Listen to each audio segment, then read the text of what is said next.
Ce acuzații s-a adus dacă a făcut vreo declarație? Domnul s-a fost înștiințat despre faptul că este acuzat de câteva infracțiuni, însemnând cumpărare de influență, o instigare, complicitate la activități de șantaj. Cam aici sunt. Am văzut deja că în presă au apărut comunicate pe surse. Care ar fi actul șantajului? Despre ce e vorba?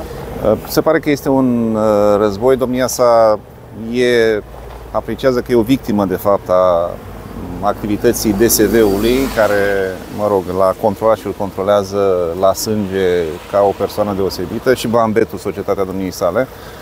Și cred că de aici, în urma acestor discuții, s-a născut acest dosar. Urmează să vedem. Deocamdată n-am avut acces la probatorii. O să merg acasă să citesc presa, să văd ce s-a spus pe surse. Schimbe șeful DSV Vaslui tocmai din acest motiv. Da, acuzațiile nu sunt formulate în mod expres în această manieră. Urmează să vedem. Nu reiese în mod expres acest lucru. Se vorbește despre o cumpărare de influență. Senatorul nu i-a dat declarații în această seară? Deocamdată nu a dat declarații. Se consideră nevinovat. A spus lucrul acesta doamnei procuror. Urmează să dobândim acces la dosarul cauzei și după ce vom vedea și vom înțelege acuzațiile, își va folosi și dreptul de a face declarații. Până acum ar fi încercat să obțină influență inclusiv de la premierul Ilie Bolovan. Palatul Victoria a confirmat o prevedere. Am observat comunicatele de presă, dar în acuzația care mi-a fost prezentată nu apare nicio fel de mențiune cu privire la numele domnului premier. Deci nu vă pot confirma aceste aspecte. De altfel, foarte puțin din dosarul acesta ne-a fost adus la cunoștință. Practic, acuzația urmează ca în zilele următoare să studiem dosarul. De grupul de susținere de foști rezerviști care nu știu, am citit în presă, dar din acuzațiile pe care eu le-am văzut, nu am văzut niciun fel de referire la susținere la rezerviști, la candidați și alte.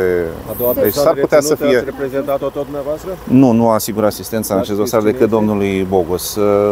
Nu, urmează să se întrebați pe colegii mei. Poftim, nu știu, nu am cunoștință, nu am fost informat. Urmează să asist la actele de urmărire și o să vedem cine va fi prezent. Domnul Bogos a fost reținut, are un mandat de reținere de 24 de ore. Probabil că mâine va exista o propunere de arestare preventivă la tribunal și vom face apărările necesare. Se simte atacat în mod nedrept, practic, de DSV, adică fără nejustificat? Percepția, atât cât am reușit să discut cu domnia sa, este că, de fapt, firma Vambet a fost cea vizată. E un producător destul de important pe piața cărnii, a avut mai multe solicitări, propuneri, sugestii de preluare a firmei sale de către alte persoane și, din punctul de vedere al domniei sale, de aici se trage tot acest dosar.